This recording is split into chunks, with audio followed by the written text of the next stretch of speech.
Assalamualaikum warahmatullahi wabarakatuh. A'udzu billahi minasyaitonir rajim. Bismillahirrahmanirrahim. Alhamdulillahilladzi an'ama bi ni'matil imani wal islam wa hiya 'azamun ni'am. Asyhadu an la ilaha illallah wa syarikalah al-malikul alam wa asyhadu anna Muhammadan abduhu wa rasuluhu al-mab'utsur rahmatan lil anam. Wassalatu wassalamu ala sayyidina Muhammadin wa ala alihi wa sahbihi sadil kiram amma ba'du. Para alim ulama, para masyayikh kiram, para habaib, guru-guru yang saya muliakan, seluruh pejabat-pejabat pemerintah yang saya hormati, serta seluruh hadirin wa hadirat yang insyaallah kita sama-sama dimuliakan oleh Allah Subhanahu wa ta'ala. Di dalam kesempatan yang berbahagia ini, marilah kita sama-sama panjatkan puji dan syukur kehadiran Allah Subhanahu wa ta'ala. Salawat dan salam kita sanjungkan kepada junjungan kita Nabi Muhammad sallallahu alaihi wasallam, kepada keluarganya, sahabat-sahabatnya, selaku pewaris pertama perjuangan suci yang telah memberikan contoh serta teladan kepada kita semua selaku umat yang selanjutnya.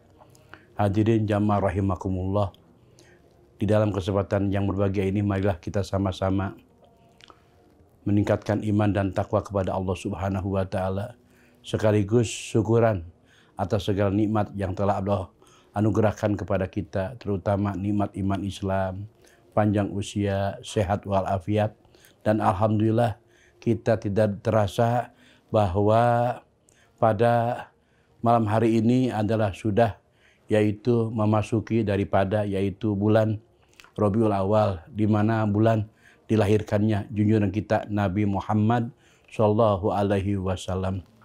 Oleh karena itu kita sama-sama yaitu niat mengagungkan, niat membesarkan, dan mengingat kembali kepada sejarah dan peristiwa yang berkenaan dengan junjungan kita Nabi Muhammad sallallahu alaihi wasallam.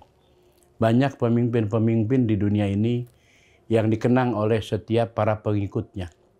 Tapi saya kira tidak ada satu pemimpin yang seperti Nabi Muhammad sallallahu alaihi wasallam. Manusia boleh membaca sejarah siapapun saja. Pimpinan Amerika silakan baca sejarahnya John F. Kennedy. Satu kali dibaca tertarik, dua kali tertarik, tiga kali barangkali masih tertarik, 4-5 kali rata-rata bosan. Pimpinan India silakan baca sejarahnya Nehru.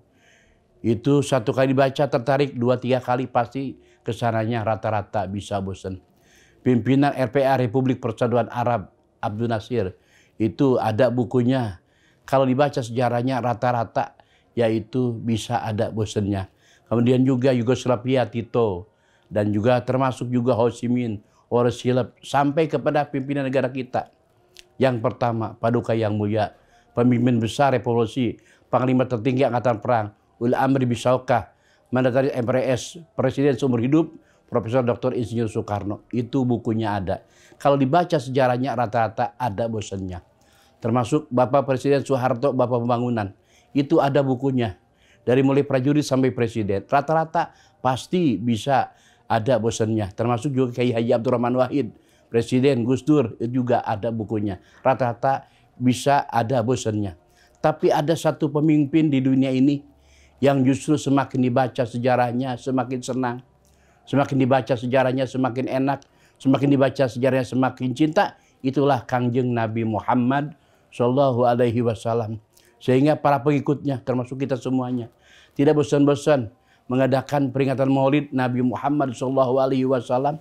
Termasuk juga salah seorang orientalis yaitu yang namanya Michael Hutz menyusun sebuah buku yang berjudul The 100, memuat 100 tokoh besar yaitu di dunia ini. Di antara pernyataan beliau, dari antara seluruh pemimpin-pemimpin di dunia ini, yang paling istimewa, yang paling hebat, yang paling mewah adalah Nabi Muhammad sallallahu alaihi wasallam. Semuanya adalah mengakui tentang keberhasilan yaitu dakwahnya Nabi Muhammad sallallahu alaihi wasallam. Kesuksesan Rasulullah SAW dalam menegakkan tugas dakwah risalah Islamnya. Dan juga termasuk di wilayah negara kita ini adalah sejak abad ke-7 Masehi. Ketika Rasulullah SAW mendakwakan Islam di Mekah, itu Islam secara diam-diam sudah memasuki yaitu ke wilayah Nusantara oleh beberapa utusan melalui media perniagaan. Lahiriahnya dagang, karena kalau dagang itu kesana kemari, kesana, kesini masuk, ya. Tapi hakikatnya adalah dakwah. Sejak itulah bangsa kita sudah mengenal ajaran Islam, mengenal dengan peringatan Maulid Nabi Muhammad Shallallahu Alaihi Wasallam melalui beberapa kurun waktu dan estafeta para penerus. Kemudian juga Islam terus berkembang di negara kita sampai abad 9 sampai 11 Masehi, itu berdirinya Kesultanan Perlak di Sumatera, Leran di Jawa, dan juga memasuki abad ke-13 pengaruh Islam semakin kuat di seluruh Nusantara, termasuk peringatan-peringatan Maulid juga semakin besar, adalah bahkan menjelang abad ke-15. Melalui perjuangan Wali Songo yang merupakan kepala kelompok dari sejumlah besar membalik Islam yang operasi khususnya di wilayah Pulau Jawa ini, adalah Islam sampai berhasil, yaitu ada mencapai puncak kejayaannya adalah dengan berdirinya Kesultanan Demak di bawah pimpinan daripada Raden Patah bin Arya Damar Sriwijaya. Itu diantaranya, salah satu diantaranya tugas dan dakwah para Wali Songo itu, yaitu melalui peringatan Maulid Nabi Muhammad SAW untuk mempersatukan umat. Bahkan juga di awal abad 20 lewat estafeta para perintis di abad 19.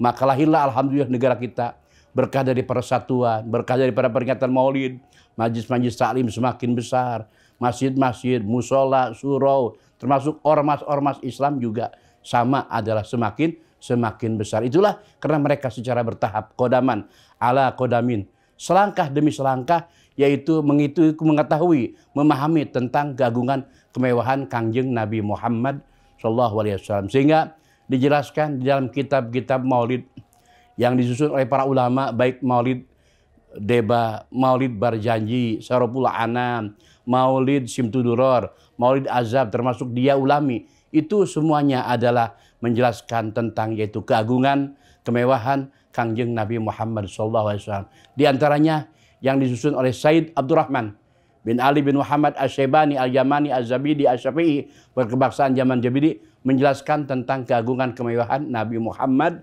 Sallallahu Alaihi Wasallam. Di antaranya, wa kana sallallahu alaihi wasallam ahsana nasi khalaqau wa huluqa, bahwa Nabi Muhammad Sallallahu Alaihi Wasallam itu adalah sebaik-baiknya manusia dalam kejadian bentuk tubuh dan budi pekerti. Wa adahum ilal haqqi turuqa, Rasulullah selalu memberikan petunjuk ke jalan yang benar. Kana hulukuhul Quran, dan Rasulullah itu adalah akhlaknya sesuai dengan Al-Quran. Kalau kita pengen mengetahui tentang akhlak Rasulullah SAW, sifatan keagungan Rasulullah SAW, itulah Al-Quranul Karim. Wasimatuhul gufron, dan Rasulullah itu wataknya adalah pengampun. Yansulil insan, selalu memberikan fatwa nasihat kepada manusia. Wayabsofil ihsan, dan Rasulullah itu tidak sayang-sayang, luas di dalam berbuat kebajikan. Wa ya'fu 'ani dzambi idza kana fi haqqihi wa sababi. Rasulullah itu adalah selalu memberikan ampunan, pemaaf kepada orang-orang yang ada sangkut paut diri pribadi Rasulullah dengan dirinya Rasulullah sallallahu alaihi wasallam. Wa idza du'i'a haqqullahi lam yakun ahadun lighadabi. Tapi sebaliknya apabila hak Allah diinjak-injak, akidah Islamiyah, Islam akan dihancurkan. Tidak ada orang semarah Rasulullah sallallahu alaihi wasallam. Terjadinya perang Badar, terjadinya perang Uhud, terjadinya perang Khandaq, kemudian juga perang-perang yang lain, itulah akibat daripada yaitu akidah Islamiyah akan dihancurkan. Kemudian juga man ra'ahu badihatan habahu, barang siapa yang melihat Rasulullah SAW itu kemewahan, kegahan, kewibawaannya, pasti orang itu yaitu asakan kaget tapi campur bahagia. Wa ijadahul miskinu ajabu, Rasulullah berkenan yaitu memenuhi undangan-undangan golongan fakir miskin. Yaqulu haqqo walau kana murah. Rasulullah selalu berbicara hak meskipun hak itu adalah pahit. Wala yudmiru li muslimin gisan wala duran. Rasulullah tidak membiarkan hal-hal yang akan membahayakan terhadap umat Islam. Kemudian juga manazara fi wajhi laisa bi wajhin kadzab. Rasulullah itu apabila kita melihat kepada Rasulullah itu bukan termasuk wajah pendusta. Wa kana sallallahu alaihi wasallam laisa bigomazin wala ayab. Rasulullah itu akhlaknya itu tidak senang ya menceritakan aib dari orang lain. Idza sura faqana wajhu qit'atul qamar. Rasulullah itu apabila bahagia, wajahnya cemerlang seperti bulan purnama. Wa iza kalaman nasa pakana nasa min ahla samar. Rasulullah SAW apabila berbicara di hadapan halayak ramai itu, orang yang sedang mendengarkannya adalah seperti orang yang sedang memungut buah-buahan yang manis. Wa iza tabasama an misli habil gomam. Rasulullah apabila tersenyum, senyuman Rasulullah itu laksana belahan awan yang ditembus oleh sinar. Wa iza takallama faka'ana duru yaskutu min zalikal kalam. Rasulullah itu apabila berbicara, itu untaian katanya laksana mutiara yang berjatuhan dari mulutnya Rasulullah SAW. Wa iza tahazzasa faka'ana miska yahruju min fi. Rasulullah itu apabila berbicara itu wangi, harum, seperti misik keluar daripada yaitu mulutnya Rasulullah SAW. Wa iza mara bi tariqin urifa min tibi anahu qad marafi. Rasulullah itu apabila jalan di suatu kampung, suatu daerah, semuanya orang mengetahui Rasulullah itu lewat dari harumnya Nabi Muhammad sallallahu alaihi wasallam. Wa idza jalasa fi majlisin baqiyatibu fi ayaman ba'in taqayyab. Apabila Rasulullah duduk di satu majlis, maka itu harumnya, wanginya itu tertinggal beberapa hari. Wa in taqayyab, meskipun Rasulullah sudah tidak ada. Wa yujadu minhu asal tibin wa ilam yakun qad tatayyab. Ternyata Rasulullah SAW itu adalah harum, wangi, meskipun tidak pakai wangi-wangian. Wa iza masya baina ashabihi faka'ana qamaru baina zuhri. Apabila Rasulullah SAW berjalan dengan para sahabat, seperti adalah bulan di tengah-tengah, yaitu bintang-bintang yang berkilau-kilauan. Wa iza aqbala lailan fakana saminuri fi awan zuhri. Apabila Rasulullah kumpul dengan para sahabat, datang pada malam hari, semuanya tidak perlu untuk menyalakan lampu karena langsung terang dari cahayanya Nabi Muhammad SAW. Itulah diantaranya dalam qasidah dijelaskan, kullu baitin antasakinuhu laisa muhtajan ila suruji wa maridin anta'aiduhu qad atahullahu bil faraji. Setiap rumah pada malam hari kedatangan Rasulullah SAW tidak perlu menyalakan lampu karena sudah langsung terang dari cahayanya Rasulullah SAW. Termasuk juga barang siapa yang orangnya yang sedang sakit ditengok oleh Rasulullah SAW, dihadiri oleh Rasulullah SAW, pasti itu penyakitnya adalah akan sembuh. Oleh karena itu kita sama-sama berdoa kepada Allah Subhanahu wa taala, mudah-mudahan barokah daripada bulan Maulid, barokah dari peringatan Maulid ini, mudah-mudahan yaitu segala hajat kita dikabulkan oleh Allah Subhanahu wa taala, dan penyakit-penyakit kita zahir maupun batin mudah-mudahan disembuhkan oleh Allah Subhanahu wa taala sesuai dengan definisi daripada yaitu Badan Organisasi Kesehatan Dunia WHO menjelaskan bahwa sehat itu harus meliputi 3 aspek, yaitu fisik, mental, dan sosial. Dan yang terakhir diantaranya akhlak Rasulullah SAW, wa kana yarfuku bil yatimi wal amala. Rasulullah SAW amat sangat menyenangi kepada anak yatim, kepada janda-janda tua, dan sebagian juga ada yang mensifati tentang kemewahan kelebihan Rasulullah SAW.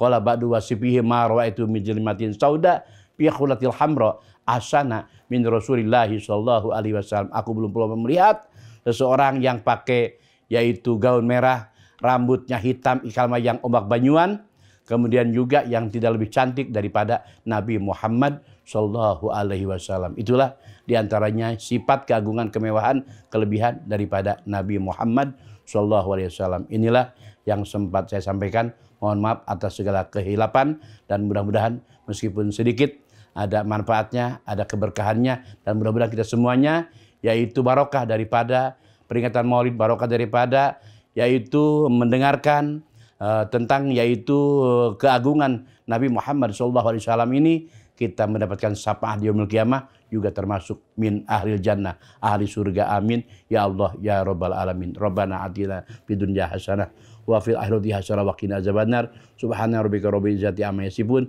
wassalamun alal mursalin walhamdulillahi rabbil alamin. Assalamualaikum warahmatullahi wabarakatuh.